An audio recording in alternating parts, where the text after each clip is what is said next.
உன்னுடைய ரசிகர்களே உன்னை காரி போடு தப்புற நேரம் வரப்போகுது. அதிமுகவை உடைக்கிறதுக்கு பாக்குற, நீ காணாமல் போயிடுவே.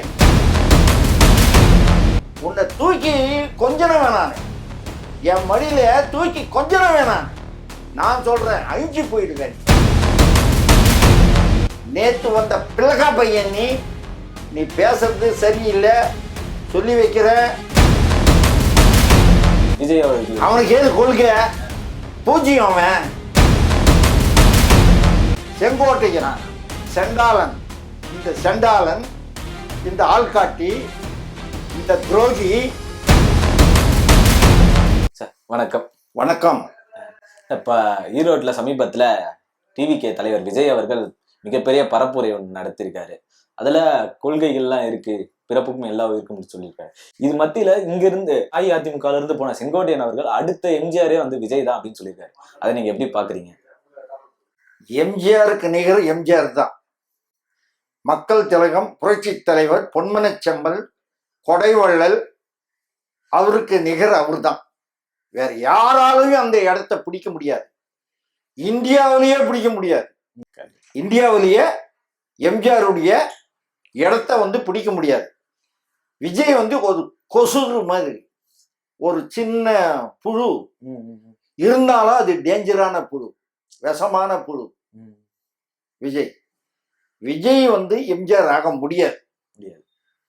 புரட்சி தலைவர் வாத்தியார், நாங்க வாத்தியார் இருந்தா கூப்பிட்டு பழக்கம்.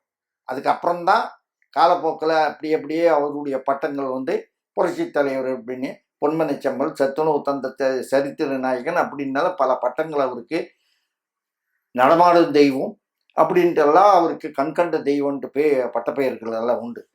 ஆனா அந்த மாதிரிலாம் இவர்களெல்லாம் வர முடியாது. கால் தூசிக்கு ஆக மாட்டார். புரட்சி தலைவருடைய கால் தூசிக்கு எண்ணங்கள்லையும் செயல்பாடுகள்லையும் யாராலுமே வர முடியாது. புரட்சி தலைவர் தான். நாங்க இன்னைக்கும் 76 வயசுல இன்னைக்கும் அவர் பேரை சொல்லிக்கிட்டு, அவர் நாமத்தை சொல்லிக்கிட்டு தான் என்ன மாதிரி கோடான கோடி பேர் இருக்காங்க. இந்தியா ஃபுல்லா இருக்காங்க, உலகம் ஃபுல்லா இருக்காங்க பக்தர்கள். மலேசியால இருக்கிற சைலஸ் பாஸ் என்கின்ற எம்ஜிஆருடைய ரசிகன் ஆல்பர்ட் தியேட்டர்ல இதயக்கனி படம் இன்னைக்கு 200வது நாள் நோக்கி போய்கிட்டு இருக்குது. எந்த நடிகர் தான் 200வது நாள் 1976 வந்த படம் அது. அந்த படத்துக்கு நிகர் வேற எந்த படமாவது உன் படம் ஓடுமா? விஜய், டுபாகோர் விஜய், உன் படம் ஓடுமா? சும்மா பிலிம் காட்டின்னு இருக்காத. மக்கள் ஏமாந்து இருக்காங்கன்னு நினைக்காத, தொண்டர்கள் ஏமாந்து இருக்காங்கன்னு நினைக்காத. உன்னுடைய ரசிகர்களே உன்னை காரி போடு தப்புற நேரம் வரப்போகுது. நீ அரசியலை நடத்துற, அதிமுகவை உடைக்கிறதுக்கு பாக்குற, நீ காணாமல் போயிடுவே. இப்ப நான் சொல்றேன், நான் தொண்டை 76 வயசு, நான் என் அனுபவத்தை சொல்றேன். நீ உன்னை தூக்கி கொஞ்சம் வேணானு, என் மடியில தூக்கி கொஞ்சம் வேணானு, நான் சொல்றேன் அழிஞ்சு போயிடுவேன். எங்க சாபம், எம்ஜிஆர் மன்றத்தினுடைய சாபம் உன்னை சும்மா விடாது. ஆதாயத்துக்காக பயன்படுத்துற. எங்க எம்ஜிஆர், எங்க அதிமுக, அனைத்து இந்திய அதிமுகவுக்கு தான் சொந்தம். நீ உரிமை கொண்டாடுறதுக்கு உனக்கு எள்ளளவுல கூட உனக்கு உரிமை கிடையாது. ஆனா அவர் தான் என்ன சொல்றாருன்னா, எம்ஜிஆரும் அண்ணாவும் தமிழ்நாட்டோட சொத்து, யார் வேணாலும் எடுத்து பயன்படுத்தலாம் அப்படின்னு சொல்றாரு. பொதுவா புரட்சி தலைவர் அவர்களையும் அறிஞர் அண்ணா அவர்களையும் எல்லாரும் கொண்டாடலாம், அது தப்பு கிடையாது. உரிமை கொண்டாட முடியாது. அதிமுகவுக்கு மட்டும்தான் அந்த கட்சியை உருவாக்கின ஸ்தாபகர் அவரு. தொண்டனுக்காக உருவாக்கப்பட்ட ஸ்தாபகர் அதிமுகவை. அதனால அதிமுகவை ஒதுக்கி வச்சுட்டு நேத்து வந்த பிளகா பையன் நீ பேசுறது சரியில்லை சொல்லி வைக்கிற. இதனுடைய விளைவுகள், நீ பெரிய விளைவுகள் சந்திக்க வேண்டிய சூழ்நிலை வரும். எம்ஜிஆர் மன்றத்துக்காரங்களை நீ வெறுத்துக்குன்னு நீ செஞ்சன்னா, நான் கூட தான் உன்னுடைய படத்தை பார்த்து ரசிச்சு பார்த்துருக்கேன். ஒரு காலமும் எம்ஜிஆர் ரசிகர்கள் எம்ஜிஆர் மன்றத்துக்காரங்கள் அந்தந்த குடும்பங்கள் சேர்ந்தவங்க உன்னுடைய படத்தை பார்த்தாலும் உனக்கு ஓட்டு போட மாட்டாங்க. எம்ஜிஆர் மக்களுக்காக உருவாக்கப்பட்ட கட்சி அனைத்து இந்திய அண்ணா திராவிட முன்னேற்ற கழகம். அது எங்களுக்கு கொடுத்த சின்னம் ரெட்டேலை. புரியுதா? அந்த ரெட்டேலைக்காக தான் நாங்க பாடுபடுவோம். புரியுதா? எடப்பாடியார் இன்னைக்கு சிறப்பான ஆட்சி கொடுத்திருக்காங்கன்னு ஊடகங்கள்ல இருந்து எல்லாரும் மக்களுக்கும் தெரியுது. நாங்க அத்தனை பேரும் எம்ஜிஆர் மன்றத்துக்காரங்க அத்தனை பேரும் அவரை நாங்க ஆதரிச்சு அவரு பொதுச் செயலாளர் இருக்கிறதுக்கு எங்களுடைய சம்மதத்தோட தொண்டர்களுடைய சம்மதத்தோட அவர் பொதுச் செயலாளராக வந்திருக்காரு. ஆகையால அதிமுக கூறு போடுறதுக்கோ எந்த விதமான சதிகளிலையும் நாங்க சிக்க மாட்டோம். எம்ஜிஆர் மன்றத்துக்காரங்க சிக்க மாட்டோம். எல்லாம் பார்த்துக்கிட்டு இருக்கான். ஒவ்வொருத்தன் செய்யறது எம்ஜிஆர் மன்றம் பார்த்துக்கிட்டு தான் இருக்கிறான். என்ன மாதிரி 76 வயசு, 80 வயசு, 90 வயசு, 50 வயசு, 70 வயசு தொண்டர்கள்லாம் இன்னும் இருக்காங்க. வயசானவங்க எல்லாம் எங்க கூட இருக்காங்க. அங்க ஒவ்வொரு மாவட்டத்திலும் இருக்காங்க. நானு இந்த ஊடகத்தின் மூலியமா நானு என்னுடைய தலைமைக்கு நான் வேண்டுறது என்னன்னு கேட்டீங்கன்னா, மதுரையில 2 நாள் மாநாடு நடத்துங்க தயவு செய்து. அனைத்துலக எம்ஜிஆர் மன்ற மாநாடு.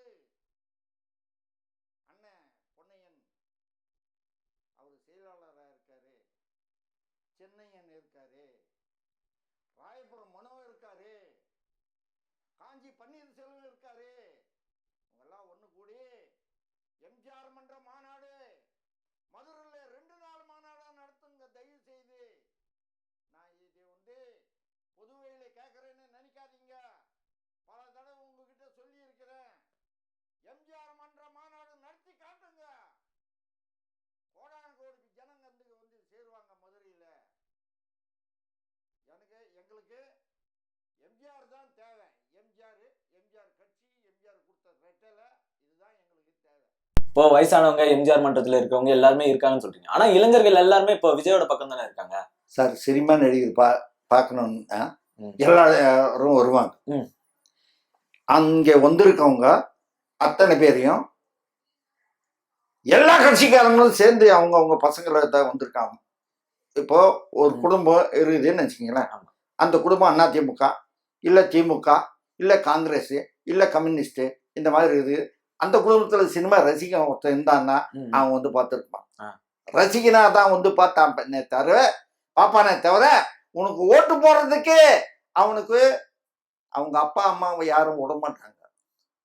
இப்ப விஜய் என்ன சொல்றாருன்னா, திமுக மட்டும் ஏன் விமர்சிக்கிறீங்க அப்படின்னு கேட்டதுக்கு அதிமுக தான் ஃபீல்டுலயே இல்லைன்னு சொல்றாரு. அவன் கிடக்குறான் சார், பிள்ளைக்கா பையன் சார். அவன் அதிமுக வரலாறு சார். தமிழ்நாட்டுல இந்தியாவிலயும் அதிமுக பெரிய வரலாறு சார். திமுகவுக்கு ஆப்போசிட் கட்சி யாருன்னா அனைத்து இந்திய அண்ணா திமுக தவிர வேற யாரும் கிடையாது. இவன் யாரு சார்? இவனுக்கு என்ன? இவன் வயசு என்ன? இவன் வயசு என்ன? விஜயினுடைய நடிகர் விஜய் ஜோசப். இவன் வயசு என்ன சார்? 45 50 பிள்ளைக்கா பையன் சார். 72ல அவன் பிறக்கவே இல்லையா சார்? 72ல கட்சி ஆரம்பிக்க பிறக்காதவன் இந்த லூசு பையன் பேசுறான். அதிமுகவை கிடையாதுட்டு எங்க போனாலும் அவனுக்கு இனிமேல் எம்ஜிஆர் மன்றத்துக்காரங்க எதிர்ப்பு தெரிவிப்பாங்க. எங்க போனாலும் விஜய் போனாக்கா எம்ஜிஆர் மன்றத்துக்காரங்க ஒழிகை விஜய் ஒழிகைன்னு சொல்லிட்டு போஸ்டர் ஓட்டுவாங்க, பேனர் வைப்பாங்க. ஆனா இப்ப செங்கோட்டை நாங்க போனதுக்கு அப்புறம் செஞ்சாந்த் கோட்டையே நமக்கு தான் 26ல அவன் கிடக்குறான் சார். அவன் ஒரு ஆள் காட்டி பையன். என்னை விட 2 வயசு மூத்தவன் செங்கோட்டையன். கட்சியில பார்த்தாக்கா என்னை விட சீனியர் அவன். இப்ப இத்தனை வருஷம் அங்க இருந்துட்டு இப்ப அங்க தாவேக்காக்கு மாறதுக்கான காரணம் என்ன? காரணம் என்ன? இங்க சீட்டு கிடையாது, அதனால அவன் போறான். இதுதான் விஷயமே. இளைஞர்களுக்கு, எம்ஜிஆர் மன்றத்துக்காரர்களுக்கு, முதியோர்கள் எல்லாம் பார்த்து அவங்களுடைய ஆலோசனைகள் எல்லாம் பெற்று இளைஞர்களுக்கு கொடுத்து அதிமுக வழி நடத்துவாரு எடப்பாடியார். இப்போ இது ஒரு பக்கம் இப்படி இருக்கு. அவருடைய கொள்கைகள், அவருக்கு வந்து கொள்கையே இல்ல, வெறும் சினிமா மட்டும் சொல்றீங்க. அவருடைய கொள்கை பிறப்புக்கும் எல்லா உயிருக்கும் சொல்றாரு இல்லையா? இப்ப அவர் கொள்கைகளை பத்தி நீங்க என்ன சொல்றீங்க? யார் கொள்கை? விஜய் அவர்கள். அவனுக்கு ஏது கொள்கை? பூஜ்யம். அவன் பூஜ்யம் சார். சினிமா டைலுக்கு பேசுறது கொள்கையா அது சார்? நான் வந்தா மக்களுக்கு இது செய்வேன், மக்களுக்கு இது திட்டங்களை சொல்லு. உன்னால சொல்ல முடியாது. முதல்ல பத்திரிகையாளர்களை மீட் பண்றானா சார்? இந்த மாதிரி ரோட் ஷோ தான் பண்ணின்னு இருக்க முடியும் உன்னால. இப்போ ரோட் ஷோக்கெல்லாம் பண்ணக்கூடாதுன்னு இப்போ தடையே விதிச்சிருக்காங்க. ஆமா, அது ஸ்பெஷல் பர்மிஷன் வாங்கியிருப்பாங்க அவங்க கூட்டம் இந்த மாதிரி நடத்துறதுக்கு. ஆனா நீ அந்த மாதிரி பேசுறியே தவிர, பேச முடியுமே தவிர, பிரஸ் மீட், பத்திரிகையாளர்கள் சந்திச்சு பாரு. ஏன் சந்திக்க மாட்டாருன்னு பயம் சார். தொடை நடுங்கி அவன் கத்துக்குட்டி பையன் சார். அவன் புரியுதுங்களா? இப்ப அவர் பின்னாடில இருந்து யாரு இயக்குறான்னு நினைக்கிறீங்க? இல்ல அவரு ஏதாச்சும் பணத்தாசையில வந்திருப்பாரு? ஏன்னா 200 கோடி சம்பளத்தை விட்டு வந்திருக்காரு. பின்னாடி இந்தியாவுக்கே தீய சக்திகள் சில பேர் இருக்காங்க. அவங்க தான் பணம் கொடுத்து இயக்கிக்கிட்டு இருக்காங்க. இதுவரையிலும் அவன் சில்லி காசு செலவு பண்றான், சொல்லிக்கின்னு இருக்கிறான். நான் சொல்லல.